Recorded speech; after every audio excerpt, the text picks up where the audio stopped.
बारे में बात करें तो डिफेक्ट जो है वो बेटा आपका इरेगुलरिटी है, इम्परफेक्शन है। जब क्रिस्टलाइजेशन होता है तो अगर एटम और आयंस प्रॉपर्ली अरेंज नहीं हो पाते तो वो दैट इज कॉल्ड डिफेक्ट। कहीं कहीं गड़बड़ आ जाती है, दैट इज कॉल्ड डिफेक्ट। ठीक है, अब डिफेक्ट जो है वो दो तरीके का है, आपको पता है।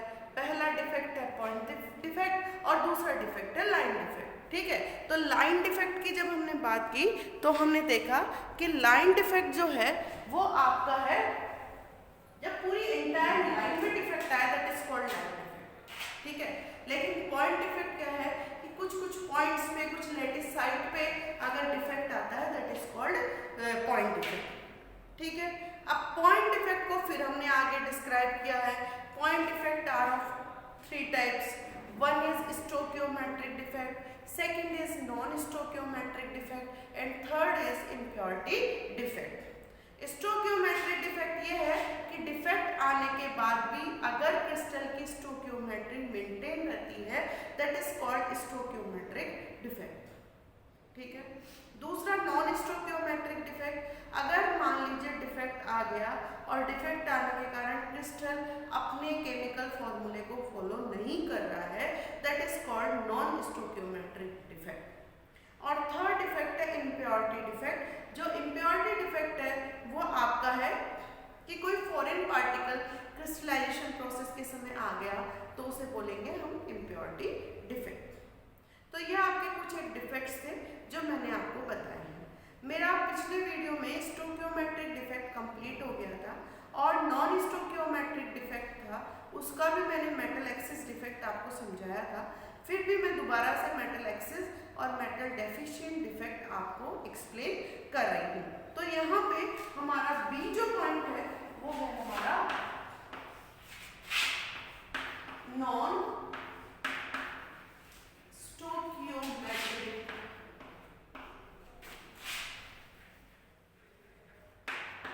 डिफेक्ट। ठीक है, कौन सा डिफेक्ट है?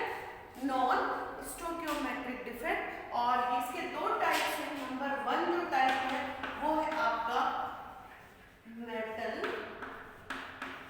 Axis defect. अब मेटल एक्सिस डिफेक्ट कैसे होता है? मेटल ज्यादा है इसके अंदर। ठीक है, तो कैसे होता है उसके लिए मैंने आपको बताया कि एक NaCl का क्रिस्टल है मान लीजिए आपके पास में और सोडियम और क्लोराइड आयन है, तो Na+ Cl- Na+ और Cl-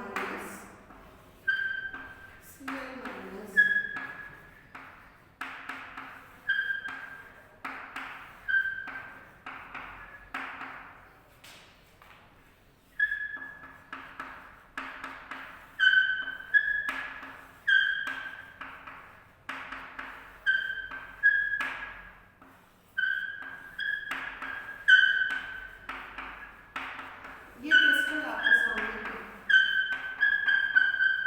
ठीक है, और इस क्रिस्टल को हम सोडियम वेपर्स की प्रेजेंस में हीट करते हैं, यानी चारों ओर जो है वो सोडियम वेपर्स का एनवायरनमेंट है।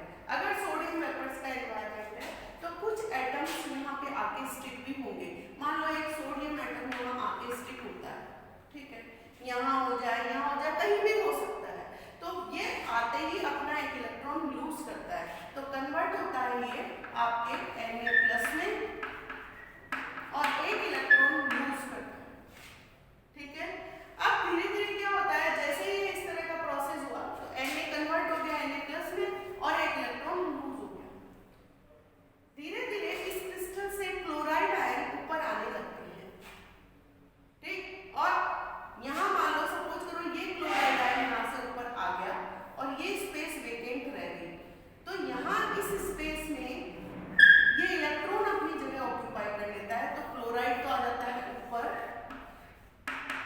और इलेक्ट्रॉन आ जाता है यहाँ, और ऐसे इलेक्ट्रॉन कई साइड्स पे आ जाते हैं। कई जगह आप इन इलेक्ट्रॉन्स को देख सकते हो, और ये जो इलेक्ट्रॉन है उन्हें हम बोलते हैं 4 बेंजेंटर सेंटर या कलर प्रोवाइडिंग सेंटर या F सेंटर बोला जाता है। ठीक है, तो अब जैसे ही इसको हीट करोगे तो ये इलेक्ट्रॉन एक्साइटेड होगा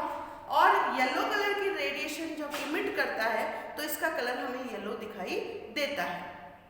तो हम जब इस मेटल एक्सिस डिफेक्ट में कलर्स क्यों दिखाई देते हैं, उसका रीजन आपको समझ में आना चाहिए कि यहाँ इन इलेक्ट्रॉन्स के कारण एफ सेंटर्स बन जाते हैं जो कलर प्रोवाइड करते हैं। ठीक है, अब मेटल एक्सिस डिफेक्ट कैसे है वो देखना। मेटल ज्यादा है, कैसे है गिनना, 1 2 3 4 5 6 7 8 9। तो सोडियम जो है वो 9 है और क्लोराइड जो है वो 8 है। यानी सोडियम क्लोराइड में जितने सोडियम होने चाहिए उतने ही क्लोराइड होने चाहिए, लेकिन यहाँ ऐसा नहीं है, सोडियम ज्यादा है क्लोराइड कम है, मतलब ये अपने केमिकल फॉर्मूले को फॉलो नहीं कर रहे हैं, इसीलिए ये जो डिफेक्ट है वो नॉन स्टोइकियोमेट्रिक डिफेक्ट में आता है। अब इसका दूसरा नाम है मेटल एक्सिस डिफेक्ट। तो देखो मेटल और नॉन मेटल में मेटल ज्यादा है, इसलिए इस डिफेक्ट को बोला जाता है मेटल एक्सिस डिफेक्ट। आई बात समझ में? तो ये हुआ आपका मेटल एक्सिस डिफेक्ट। एक क्वेश्चन और आता है कि जब जिंक ऑक्साइड को गर्म करते हैं, जिंक ऑक्साइड को हीट करते हैं, तो इसका कलर येलो क्यों हो जाता है? ठीक है, तो उसका भी यही रीजन है बेटा कि जिंक ऑक्साइड को जब आप गर्म करोगे तो देखो जिंक आयन बनेंगे, साथ में ऑक्सीजन गैस बाहर निकल जाएगी और ये इलेक्ट्रॉन्स इन ऑक्सीजन की जगह को ऑक्यूपाई कर लेंगे। ठीक है, ऑक्सीजन तो बाहर निकल जाएगी और वो जगह जो क्रिस्टल में खाली हुई है ऑक्सीजन की, उस जगह को इलेक्ट्रॉन ले लेता है और इस कारण यहाँ 4 बेंजेंटर सेंटर बन जाते हैं या एफ सेंटर बन जाते हैं या कलर प्रोवाइडिंग सेंटर बन जाते हैं। ये है आपका मेटल एक्सिस डिफेक्ट। ठीक है, अब आता है नेक्स्ट डिफेक्ट जो हम डिस्कस करेंगे, that is metal deficiency defect. तो आपको समझ में आया होगा मेटल एक्सिस क्यों है, क्योंकि देखो जिंक ऑक्साइड में भी जिंक रह जाएगा, क्रिस्टल में ऑक्सीजन निकल जाएगा, मेटल है इसलिए ये डिफेक्ट मेटल एक्सिस डिफेक्ट है। नेक्स्ट हम बात करते हैं मेटल डेफिशिएंसी डिफेक्ट। तो अगला डिफेक्ट हम ले रहे हैं और वो है आपका metal deficient defect. Metal deficient defect की सबसे बड़ी खास बात यह है कि ये डिफेक्ट उन क्रिस्टल्स में मिलता है जिसमें एक एटम की वेरिएबल ऑक्सीडेशन स्टेट होती है। जैसे आयरन है, आयरन की 2 स्टेट है, Fe+2 एंड Fe+3। यहाँ पे ये मेटल डेफिशिएंट डिफेक्ट पाया जाता है। कैसे? मैं एक आपको क्रिस्टल समझा रही हूँ FeO का, वो देखना। आयरन ऑक्साइड देखो आपके सामने आयरन ऑक्साइड है जिसका क्रिस्टल मैं आपके सामने बना रही हूँ, वो आप देखिए Fe+2 O-2 Fe+2 O-2 फिर O-2 Fe+2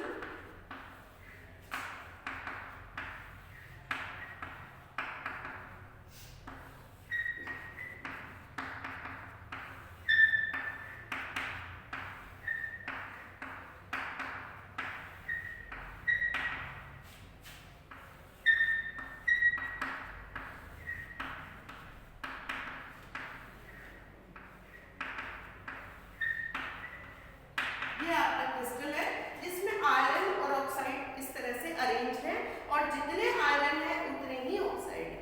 ठीक है, लेकिन जब क्रिस्टलाइजेशन होता है तो कई बार जैसे आयरन की 2 वैलेंसी है +2 एंड +3, तो +2 की जगह +3 आ जाता है, अपनी जगह ऑक्यूपाई कर लेता है, +2 की जगह को +3 ऑक्यूपाई कर लेता है, हायर ऑक्सीडेशन स्टेट वाला।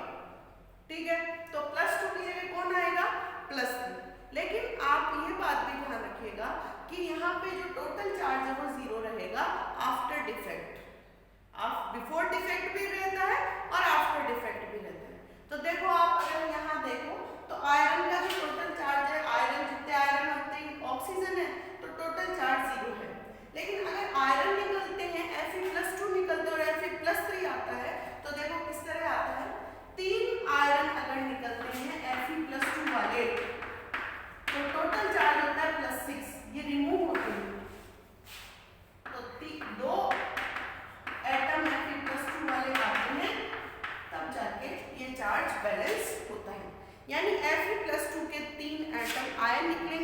और Fe+3 के 2 आयन आएंगे।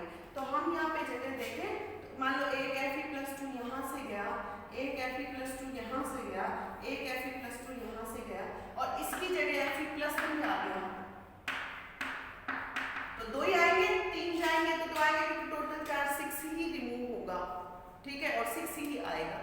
बताओ ये जगह खाली रह गई ना, इस जगह को बोलते हैं वैकेंसी। और यहाँ अगर हम देखें तो टोटल चार्ज 0 है, लेकिन अगर आप देखो आयरन का जो नंबर है, पहले आयरन और ऑक्साइड बराबर इक्वल नंबर में थे, लेकिन अब आयरन का नंबर कम हो गया है। 1 2 3 4 5 6 7 आयरन एटम है और 7 आयरन आयन है और ऑक्सीजन 8 है, यानी इसने अपने केमिकल फॉर्मूले को फॉलो नहीं किया है। आयरन कम रह गया और ऑक्सीजन ज्यादा हो गया आफ्टर डिफेक्ट। मेटल कम हो गई, आयरन मेटल है तो मेटल कम हो गई है, मेटल की जगह एक वैकेंसी क्रिएट हुई है। इसीलिए मेटल की डेफिशिएंसी के कारण इसे बोला जाता है मेटल डेफिशिएंट डिफेक्ट। समझ में आया आपको कि मेटल डेफिशिएंट डिफेक्ट कैसे होता है? जब एक ही मेटल की एक से ज़्यादा ऑक्सीडेशन स्टेट होता है तो हायर ऑक्सीडेशन स्टेट वाला ये जगह ऑक्यूपाई कर लेता है और लोअर ऑक्सीडेशन स्टेट वाला यहाँ से चला जाता है। लेकिन चार्ज इक्वल रखने के कारण एक जगह खाली रह जाती है, मेटल की डेफिशिएंसी हो जाती है, इसीलिए इसको मेटल डेफिशिएंसी डिफेक्ट बोला जाता है। ठीक है, नेक्स्ट डिफेक्ट की हम बात करते हैं तो आप देखना कि ये स्टोकियोमेट्री को फॉलो नहीं कर रहा है, पहली बात तो, ठीक है, और इसके अलावा हम देखेंगे मेटल की डेफिशिएंसी। थर्ड जो डिफेक्ट है that is impurity defect, C type of defect. तो सी टाइप ऑफ डिफेक्ट पे अब हम चलते हैं, जो लास्ट डिफेक्ट है डिफेक्ट टॉपिक का, दैट इज इम्प्योरिटी डिफेक्ट। तो देखें हम C type of defect that is impurity defect। impurity मतलब कोई फॉरेन पार्टिकल आता है और क्रिस्टल में जगह ऑक्यूपाई करता है, that is called impurity defect। वो कैसे? उसके लिए हम एक क्रिस्टल लेंगे NaCl का और इस NaCl क्रिस्टल के अंदर देखना ये NaCl का क्रिस्टल है जिसमें सोडियम क्लोराइड आयन अपनी जगह पे है।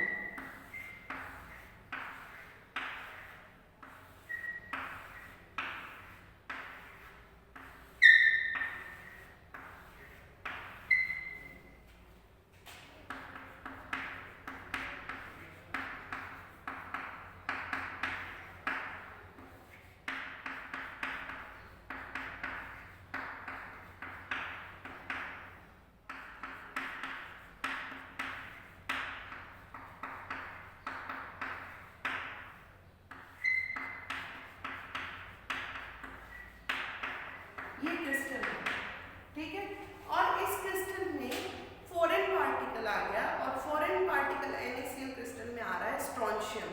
और आपको पता है स्ट्रोंशियम की जो वैलेंसी है वो +2 है। मैंने कहा चार्ज बराबर रहेगा, इक्वल रहेगा, अभी जितने सोडियम है उतने ही क्लोराइड है, यानी टोटल चार्ज 0 है। लेकिन कई जगह जब पैकिंग होती है सोडियम की जगह स्ट्रोंशियम आ जाता है, तो 2 सोडियम जब जाएंगे तब एक स्ट्रोंशियम आएगा, क्योंकि एक सोडियम पे +1 चार्ज है, तो 2 सोडियम अगर निकलते हैं तब ये चार्ज बराबर होता है, क्योंकि इसका चार्ज +2 है।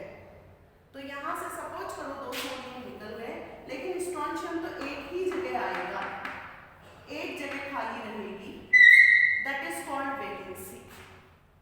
इस तरह के डिफेक्ट को बोलते हैं वैकेंसी डिफेक्ट। और यहाँ पे अगर हम देखें तो इसे इम्प्योरिटी इसलिए बोला गया क्योंकि देखो मेटल डेफिशिएंट डिफेक्ट में तो सेम मेटल आई थी, आयरन ही आया था, ठीक है, +2 की जगह बस +3 आया था, इसलिए वो आपका मेटल डेफिशिएंट डिफेक्ट है।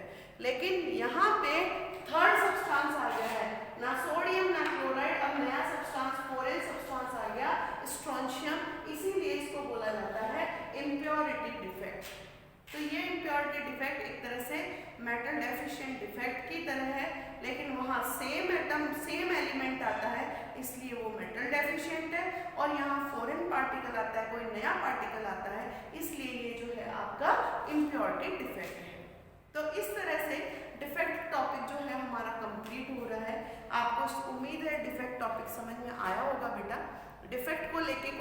परेशानी नहीं होनी चाहिए।